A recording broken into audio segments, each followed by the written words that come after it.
सभी भक्तजनों को मेरा निवन प्रणाम। राम राम, जय श्री कृष्णा। पूनम सिहाग की दुनिया में आप सभी का बहुत बहुत स्वागत है। श्रीमद् भागवत महापुराण दशम स्कंद 64वां अध्याय नृग राजा की कथा। श्री सुखदेव जी कहते हैं, प्रिय परीक्षित, एक दिन सांब, प्रद्युम्न, चारुभानु और गद आदि यदुवंशी राजकुमार घूमने के लिए उपवन में गए। वहां बहुत देर तक खेल खेलते हुए उन्हें प्यास लग गई। वे इधर उधर जल की खोज करने लगे। वे एक कुएं के पास गए। उसमें जल तो था नहीं। एक बड़ा विचित्र जीव दिख पड़ा। वह जीव पर्वत के समान आकार का एक गिरगिट था। उसे देखकर उनके आश्चर्य की सीमा न रही। उनका हृदय करुणा से भर आया और वे उसे बाहर निकालने का प्रयत्न करने लगे। परंतु जब वे राजकुमार उस गिरे हुए गिरगिट को चमड़े और सूत की रस्सियों से बांधकर बाहर न निकाल सके, तब कौतूहलवश उन्होंने यह आश्चर्यमय वृत्तांत भगवान श्री कृष्ण के पास जाकर निवेदन किया। जगत के जीवन दाता कमल नयन भगवान श्री कृष्ण उस कुएं पर आए। उसे देखकर उन्होंने बाएं हाथ से खेल खेल में अनायास ही उसको बाहर निकाल लिया। भगवान श्री कृष्ण के कर कमलों का स्पर्श होते ही उसका गिरगिट रूप जाता रहा और वह एक स्वर्गीय देवता के रूप में परिणित हो गया। अब उसके शरीर का रंग तपाए हुए सोने के समान चमक रहा था और उसके शरीर पर अद्भुत वस्त्र, आभूषण और पुष्पों के हार शोभा पा रहे थे। यद्यपि भगवान श्री कृष्ण जानते थे कि यह इस दिव्य पुरुष को गिरगिट योनि क्यों मिली थी, फिर भी वह कारण सर्वसाधारण को मालूम हो जाए, इसलिए उन्होंने उस दिव्य पुरुष से पूछा, महाभाग, तुम्हारा रूप तो बहुत ही सुंदर है। तुम कौन हो? मैं तो ऐसा समझता हूँ कि तुम अवश्य ही कोई श्रेष्ठ देवता हो। कल्याण मूर्ते, किस कर्म के फल से तुम्हें इस योनि में आना पड़ा था? वास्तव में तुम इसके योग्य नहीं हो। हम लोग तुम्हारा वृतांत जानना चाहते हैं। यदि तुम हम लोगों को वह बतलाना उचित समझो तो अपना परिचय अवश्य दो। श्री सुखदेव जी कहते हैं, परीक्षित, जब अनंत मूर्ति भगवान श्री कृष्ण ने राजा नृग से, क्योंकि वे इस रूप में प्रकट हुए थे, इस प्रकार पूछा, तब उन्होंने अपना सूर्य के समान जलव्यमान मुकुट झुकाकर भगवान को प्रणाम किया और वे इस प्रकार कहने लगे। राजा नृग ने कहा, प्रभु, मैं महाराज इक्ष्वाकु का पुत्र राजा नृग हूँ। जब कभी किसी ने आपके सामने दानियों की गिनती की होगी, तब उसमें मेरा भी नाम अवश्य ही आपके कानों में पड़ा होगा। प्रभु, आप समस्त प्राणियों की एक एक वृत्ति के साक्षी हैं। भूत और भविष्य का व्यवधान भी आपके अखंड ज्ञान में किसी प्रकार की बाधा नहीं डाल सकता। अतः आपसे छिपा ही क्या है? फिर भी मैं आपकी आज्ञा का पालन करने के लिए कहता हूँ। भगवन, पृथ्वी में जितने धूलिकण हैं, आकाश में जितने तारे हैं और वर्षा में जितनी जल की धाराएं गिरती है, मैंने उतनी ही गौवें दान की थी। वे सभी गौवें दुधार, नौजवान, सुंदर, सीधी, सुलक्षणा और कपिला थी। उन्हें मैंने न्याय के धन से प्राप्त किया था। सबके साथ बछड़े थे। उनके सींगों में सोने मढ़ दिया गया था और खुरों में चांदी। उन्हें वस्त्र, हार और गहनों से सजा दिया गया था। ऐसी गौवें मैंने दी थी। भगवन, मैं युवावस्था से संपन्न श्रेष्ठ ब्राह्मण कुमारों को, जो सद्गुणी, शील संपन्न, कष्ट में पड़े हुए कुटुंब वाले, दंभ रहित तपस्वी, वेद पाठी, शिष्यों को विद्या दान करने वाले तथा सच्चरित्र होते, वस्त्र आभूषण से अलंकृत करता और उन गौओं का दान करता। इस प्रकार मैंने बहुत सी गौवें, पृथ्वी, सोना, घर, घोड़े, हाथी, दासियों के सहित कन्याएं, तिलों के पर्वत, चांदी, शैया, वस्त्र, रतन, गृह सामग्री और रथ आदि दान किए। अनेकों यज्ञ किए और बहुत से कुएं, बावली आदि बनवाए। एक दिन किसी अप्रतिग्रही दान न लेने वाले तपस्वी ब्राह्मण की एक गाय बिछुड़कर मेरे गऊओं में आ मिली। मुझे इस बात का बिल्कुल पता न चला, इसलिए मैंने अनजान में ही उसे किसी दूसरे ब्राह्मण को दान कर दिया। जब उस गाय को ब्राह्मण ले चले, तब उस गाय के असली स्वामी ने कहा, यह गौ तो मेरी है। दान ले जाने वाले ब्राह्मण ने कहा, यह तो मेरी है, क्योंकि राजा निग ने मुझे इसका दान किया है। वे दोनों ब्राह्मण आपस में झगड़ते हुए अपनी अपनी बात कायम करने के लिए मेरे पास आए। एक ने कहा, यह गाय अभी अभी आपने मुझे दी है, और दूसरे ने कहा कि यदि ऐसी बात है तो तुमने मेरी गाय चुरा ली है। भगवन, उन दोनों ब्राह्मणों की बात सुनकर मेरा चित्त भ्रमित हो गया। मैंने धर्म संकट में पड़कर उन दोनों से बड़ी अनुनय विनय की और कहा कि मैं बदले में 1,00,000 उत्तम गौवें दूंगा। आप लोग मुझे यह गाय दे दीजिए। मैं आप लोगों का सेवक हूँ। मुझसे अनजान में यह अपराध बन गया है। मुझ पर आप लोग कृपा कीजिए।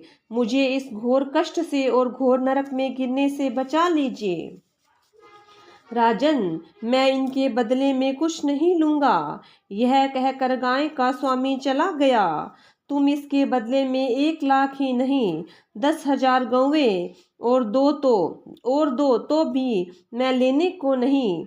इस प्रकार कहकर दूसरा ब्राह्मण भी चला गया।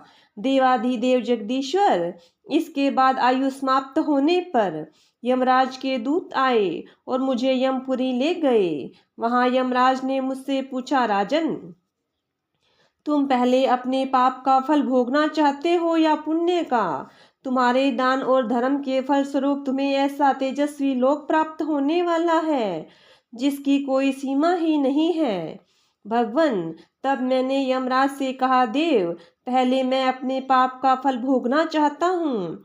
और उसी क्षण यमराज ने कहा, तुम गिर जाओ। उसके ऐसा कहते ही मैं वहां से गिरा और गिरते समय मैंने देखा कि मैं गिरगिट हो गया हूँ।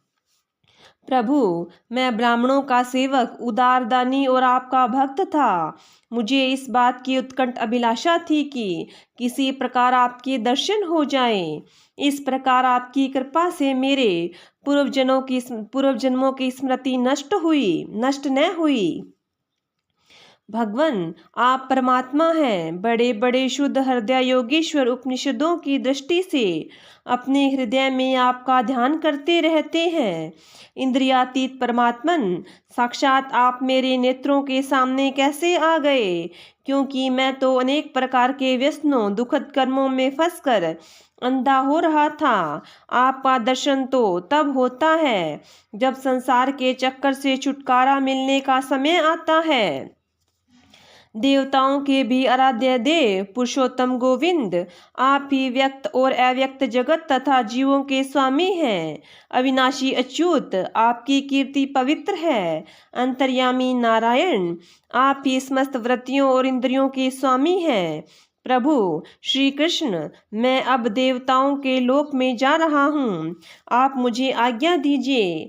आप ऐसी कृपा कीजिए कि मैं चाहे कहीं भी क्यों न रहूं, मेरा चित्त सदा आपके चरण कमलों में ही लगा रहे। आप समस्त कार्यों और कारणों के रूप में विद्यमान हैं। आपकी शक्ति अनंत है और आप स्वयं ब्रह्म हैं। आपको मैं नमस्कार करता हूँ। सच्चिदानंद घन स्वरूप सर्वांतर्यामी वासुदेव श्री कृष्ण, आप समस्त योगों के स्वामी योगेश्वर हैं। मैं आपको बार बार नमस्कार करता हूँ। राजा निग ने इस प्रकार कहकर भगवान की परिक्रमा की और अपने मुकुट से उनके चरणों का स्पर्श करके प्रणाम किया। फिर उनसे आज्ञा लेकर सबके देखते देखते ही वे श्रेष्ठ विमान पर सवार हो गए। राजा नृग के चले जाने पर ब्राह्मणों के परम प्रेमी, धर्म के आधार देवकी नंदन भगवान श्री कृष्ण ने क्षत्रियों को शिक्षा देने के लिए वहां उपस्थित अपने कुटुंब के लोगों से कहा, जो लोग अग्नि के समान तेजस्वी हैं, वे भी ब्राह्मणों का थोड़े से थोड़ा धन हड़प कर नहीं पचा सकते।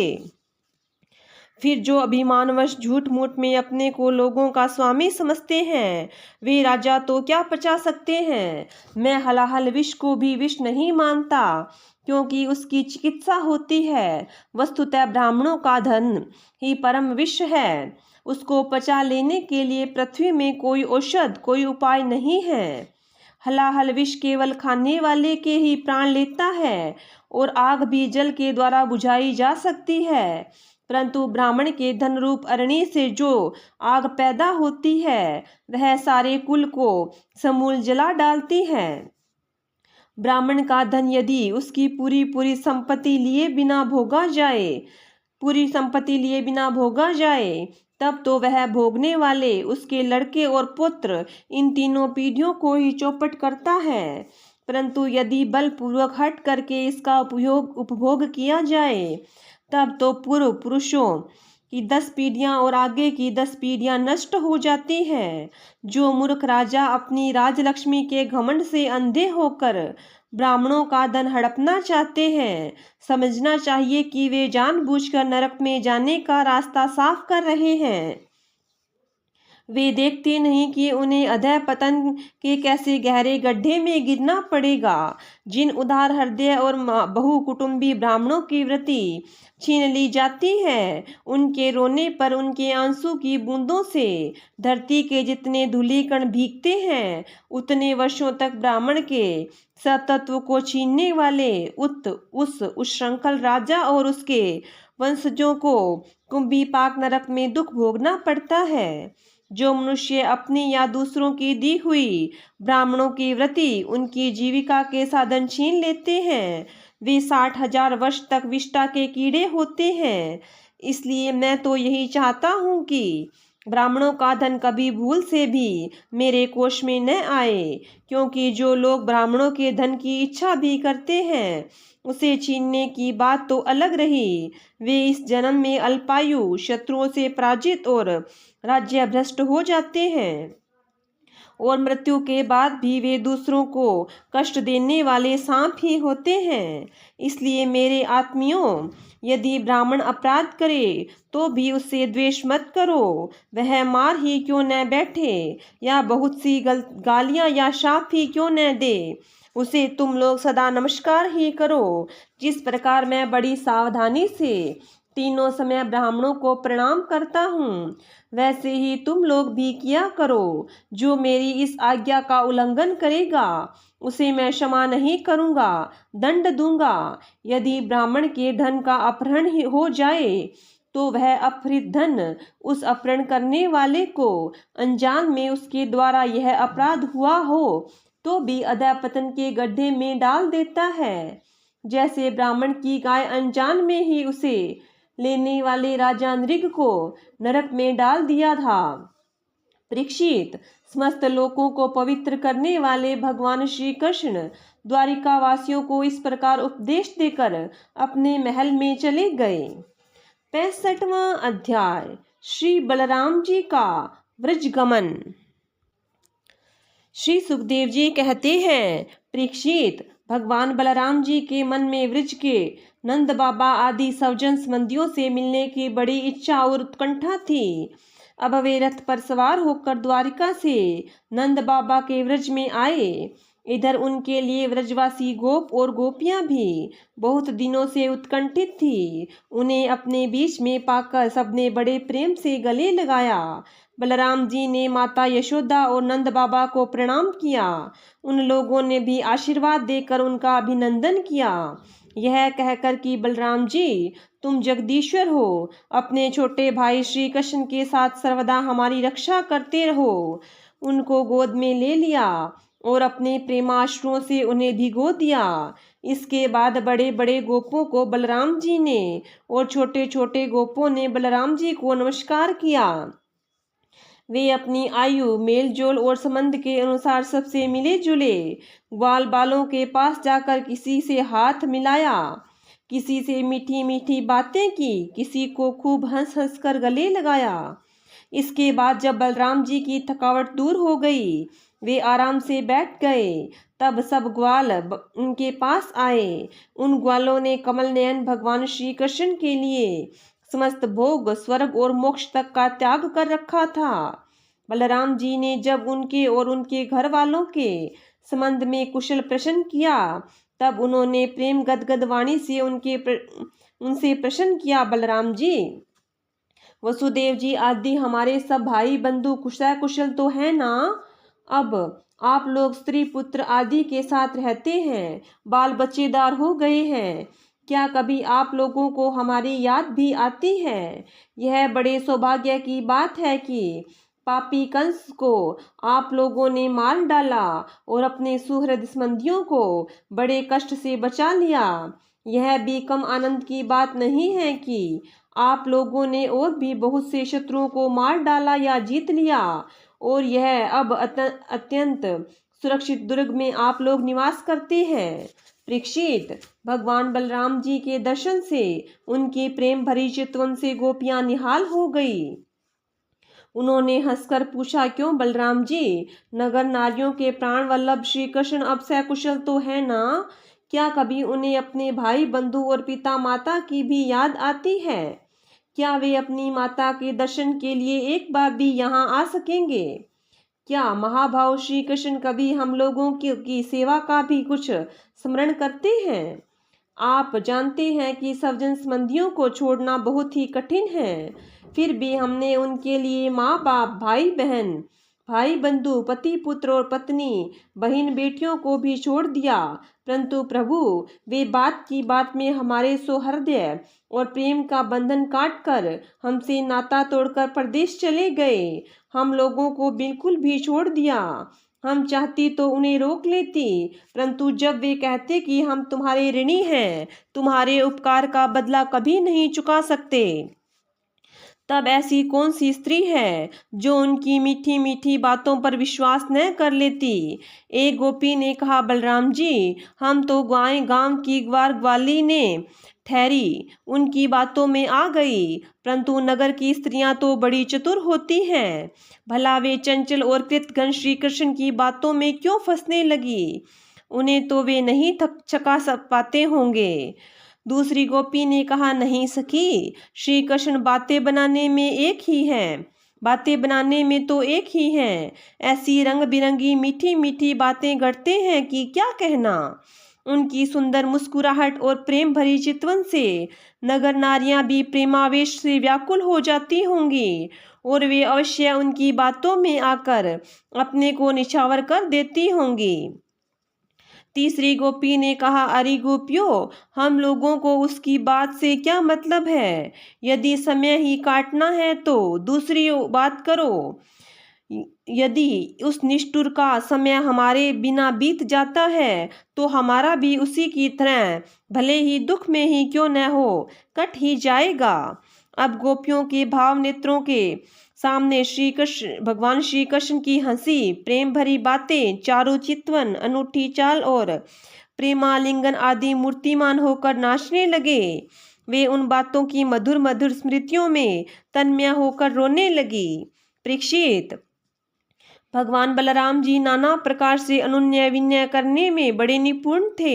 उन्होंने भगवान श्री कृष्ण के हृदय स्पर्शी और लुभावने संदेश सुना कर गोपियों को सांत्वना दी, और वसंत के 2 महीने चैत्र और वैशाख वहीं बिताए। वे रात्रि के समय गोपियों में रहकर उनके प्रेम की अभिवृद्धि करते। क्यों न हो, भगवान राम ही जो ठहरे। उस समय कुमुदनी की सुगंध लेकर भीनी भीनी वायु चलती रहती। पूर्ण चंद्रमा की चांदनी छिटक कर यमुना जी के तटवर्ती उपवन को उज्जवल कर देती, और भगवान बलराम जी गोपियों के साथ वहीं विहार करते। वरुण देव ने अपनी पुत्री वारुणी देवी को वहां भेज दिया था। वह एक वृक्ष के खोड़र से बह निकली। उसने अपनी सुगंध से चारों वन को सुगंधित कर दिया। मधु धारा की वह सुगंध वायु ने बलराम जी के पास पहुंचाई, मानो उसने उन्हें उपहार दिया हो। उसकी महक से आकृष्ट होकर बलराम जी गोपियों को लेकर वहां पहुंच गए और उनके साथ उनका पान किया। उस समय गोपियां बलराम जी के चारों ओर उनके चरित्र का गान कर रही थी और वे मतवाले से होकर वन में विचर रहे थे। उनके नेत्र आनंद से विहल हो रहे थे, गले में पुष्पों का हार शोभा पा रहा था। वैजंती की माला पहने हुए आनंद उन्मत्त हो रहे थे। उनके एक कान में कुंडल झलक रहा था, मुखारविंद पर मुस्कुराहट की शोभा निराली ही थी। उस पर पसीने की बूंदें हिमकण के समान जान पड़ती थी। सर्वशक्तिमान बलराम जी ने जल क्रीड़ा करने के लिए यमुना जी को पुकारा, परंतु यमुना जी ने यह समझकर कि ये तो मतवाले हो रहे हैं, उनकी आज्ञा का उल्लंघन कर दिया, वे नहीं आई। तब बलराम जी ने क्रोधपूर्वक अपने हल की नोक से उन्हें खींचा और कहा, पापनी पापिनी यमुने, मेरे बुलाने पर भी तू मेरी आज्ञा का उल्लंघन करके यहाँ नहीं आ रही है, मेरा तिरस्कार कर रही है। देख, अब मैं तुझे मेरे स्वेच्छाचार का फल चखाता हूँ। अब मैं तुझे तेरे स्वेच्छाचार का फल चखाता हूँ। अभी अभी तुझे हल की नोक से 100 टुकड़े कर किए देता हूँ। तब बलराम जी ने यमुना जी को इस प्रकार डांटा फटकारा। तब वे चकित और भयभीत होकर बलराम जी के चरणों पर गिर पड़ी और गिड़गिड़ाकर प्रार्थना करने लगी। लोकाभिराम बलराम जी, महाबाहो, मैं आपका पराक्रम भूल गई थी। जगतपते, अब मैं जान गई कि आपके अंश मात्र शेष जी इस सारे जगत को धारण करते हैं। भगवन, आप परम ऐश्वर्यशाली हैं। आपके वास्तविक स्वरूप को न जानने के कारण मुझसे यह अपराध बन गया। सर्वस्वरूप भक्त वत्सल, मैं आपकी शरण में हूँ। आप मेरी भूल चूक क्षमा कीजिए, मुझे छोड़ दीजिए। अब यमुना जी की प्रार्थना स्वीकार करके भगवान बलराम जी ने उन्हें क्षमा कर दिया और फिर उसे गजराज हथनियों के साथ क्रीड़ा करता है जैसे वैसे ही गोपियों के साथ जल क्रीड़ा करने लगे। जब वे यथेष्ट जल विहार करके यमुना जी से बाहर निकले, तब लक्ष्मण जी ने उन्हें नीलांबर बहुमूल्य आभूषण तब लक्ष्मी जी ने उन्हें नीलांबर बहुमूल्य आभूषण और सोने के सुंदर हार दिए। बलराम जी ने नीले वस्त्र पहन लिए और सोने की माला गले में डाल ली। वे अंगराग लगाकर सुंदर भूषणों से विभूषित होकर इस प्रकार शोभायमान हुए मानो इंद्र का श्वेत वर्ण ऐरावत हाथी हो।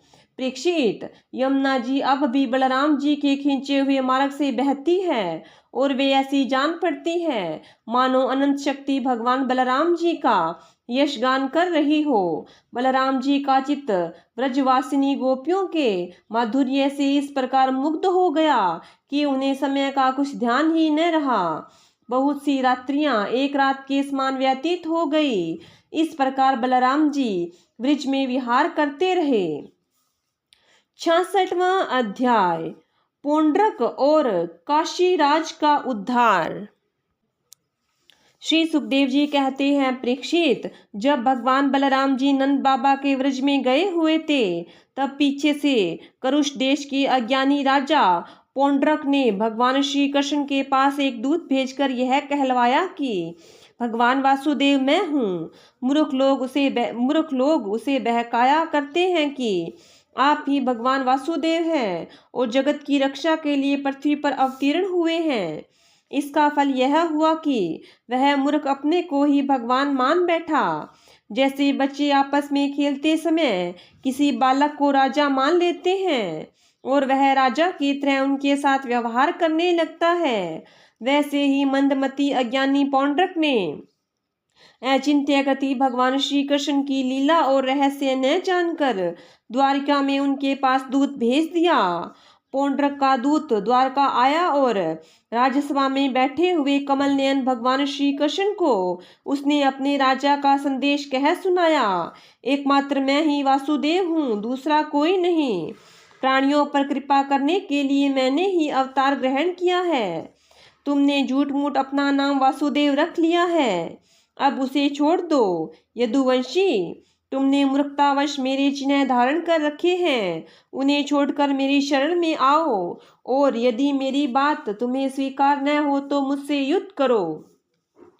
श्री सुखदेव जी कहते हैं, परीक्षित, मंदमती पौंड्रक की यह बहक सुनकर उग्रसेन आदि सभासद जोर जोर से हंसने लगे। उन लोगों की हंसी समाप्त होने के बाद भगवान श्री कृष्ण ने दूत से कहा, तुम जाकर अपने राजा से कह देना कि रे मूढ़, मैं अपने चक्र आदि चिन्ह यूं नहीं छोड़ूंगा।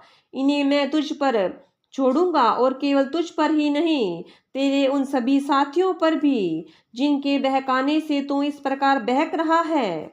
उस समय मूर्ख, तू अपना मुंह छिपाकर, औंधे मुंह गिरकर, चील गिद्दी बटेर मांस भोजी पक्षियों से घिरकर सो जाएगा, और तू मेरा शरणदाता नहीं, उन कुत्तों की शरण होगा जो तेरा मांस चीत चीत कर खा जाएंगे। परीक्षित, भगवान का यह तिरस्कारपूर्ण संवाद लेकर पौंड्रक का दूत अपने स्वामी के पास गया और उसे कह सुनाया। इधर भगवान श्री कृष्ण ने भी रथ पर सवार होकर काशी पर चढ़ाई कर दी, क्योंकि वह कुरुष का राजा उन दिनों वहीं अपने मित्र काशीराज के पास रहता था। भगवान श्री कृष्ण के आक्रमण का समाचार पाकर महारथी पौंड्रक भी 2 अक्षौहिणी सेना के साथ शीघ्र ही नगर के बाहर निकल आया।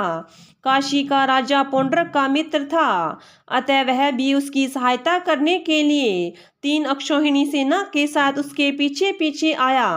परीक्षित, अब भगवान श्री कृष्ण ने पौंड्रक को देखा।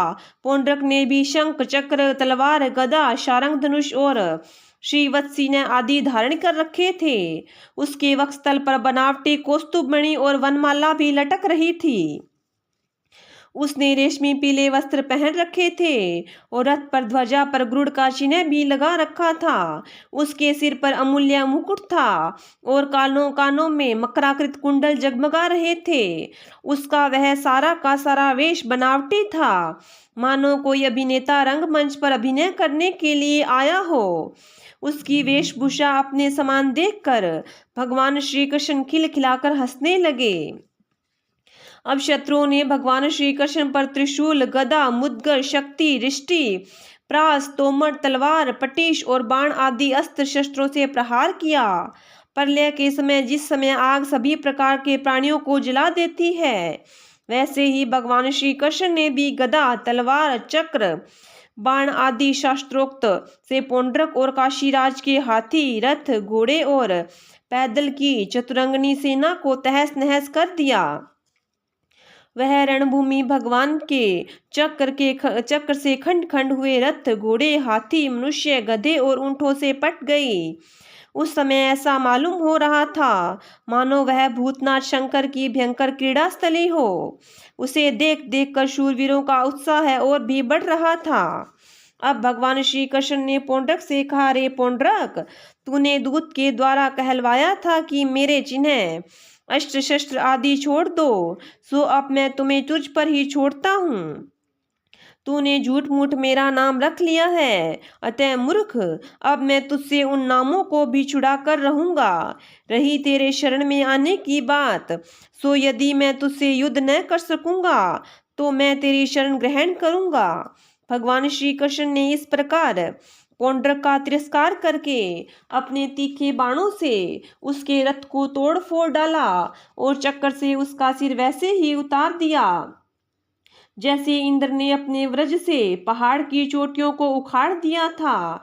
इसी प्रकार भगवान ने अपने बाणों से काशी नरेश का सिर भी धड़ से ऊपर उखाड़ कर काशीपुरी में गिरा दिया, जैसे वायु कमल का पुष्प गिरा देती है। इस प्रकार अपने साथ डाह करने वाले पौंड्रक को और उसके सखा काशी नरेश को मारकर भगवान श्री कृष्ण अपनी राजधानी द्वारका में लौट आए।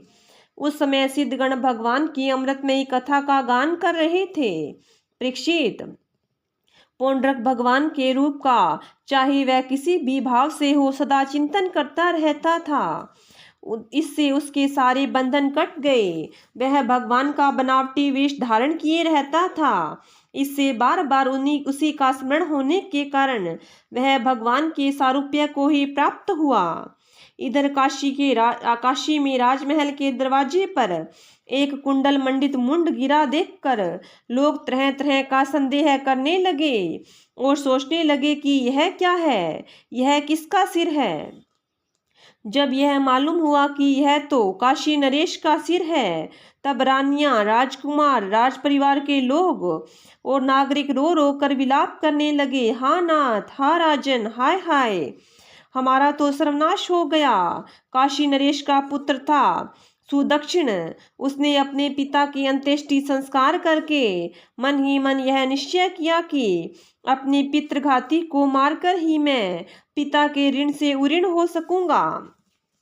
निदान वह अपने कुल पुरोहित और आचार्यों के साथ अत्यंत एकाग्रता से भगवान शंकर की आराधना करने लगा। काशी नगरी में उसकी आराधना से प्रसन्न होकर भगवान शंकर ने वर देने को कहा। सुदक्षिण ने यह अभिष्ट वर मांगा कि मुझे मेरे पितृघाती का वध का उपाय बतलाइए। भगवान शंकर ने कहा, तुम ब्राह्मणों के साथ मिलकर यज्ञ के देवता ऋत्विक भूत दक्षिणाग्नि की अभिचार विधि से आराधना करो। इससे वह अग्नि प्रमथ गणों के साथ प्रकट होकर यदि ब्राह्मणों के अभक्त पर प्रयोग करोगे तो वह तुम्हारा संकल्प सिद्ध करेगा। भगवान शंकर ने की ऐसी आज्ञा प्राप्त करके सुदक्षिण ने अनुष्ठान के उपयुक्त नियम ग्रहण किए और वह भगवान श्री कृष्ण के लिए अभिचार मारण का पुनर्स्मरण करने लगा। अभिचार पूर्ण होते ही यज्ञ कुंड से अति भीषण अग्नि मूर्तिमान होकर प्रकट हुआ। उसके केश और दाढ़ी मूछ तपे हुए तांबे के समान लाल लाल थे, आंखों से अंगारे बरस रहे थे। उग्र दाढ़ों और टेढ़ी भ्रुकुटियों के कारण उसके मुख से क्रूरता टपक रही थी। वह अपनी जीभ से मुंह के दोनों कोने चाट रहा था।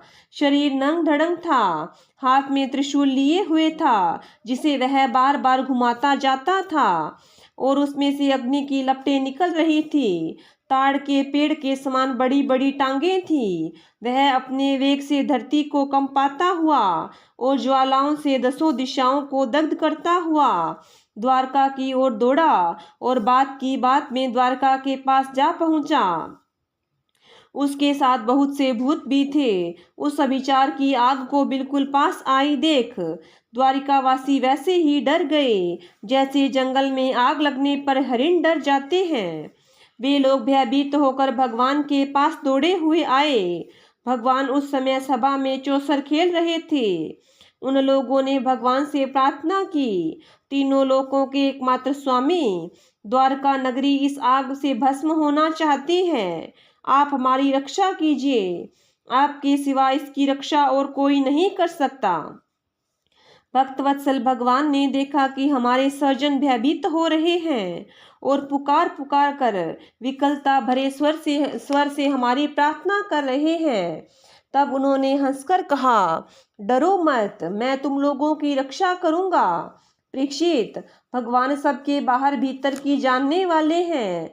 वे जान गए कि यह काशी से चली हुई महेश्वरी कृत्या है। उन्होंने अपने प्रतिकार के लिए उनके पास ही विराजमान चक्र सुदर्शन को आज्ञा दी। भगवान मुचुकुंद का प्यारा अस्त्र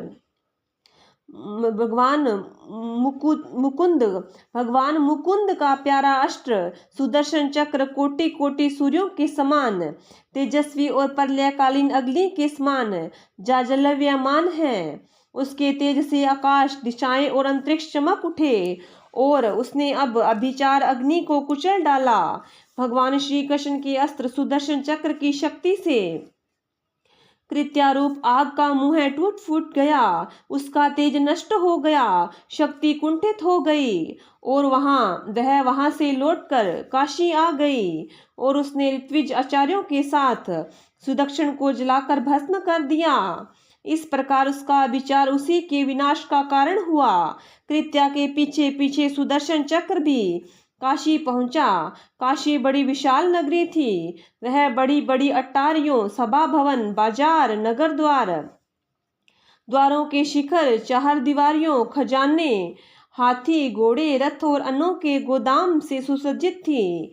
भगवान श्री कृष्ण के सुदर्शन चक्र ने सारी काशी को जलाकर भस्म कर दिया और फिर वह परमानंद में लीला करने वाले भगवान श्री कृष्ण के पास लौट आया।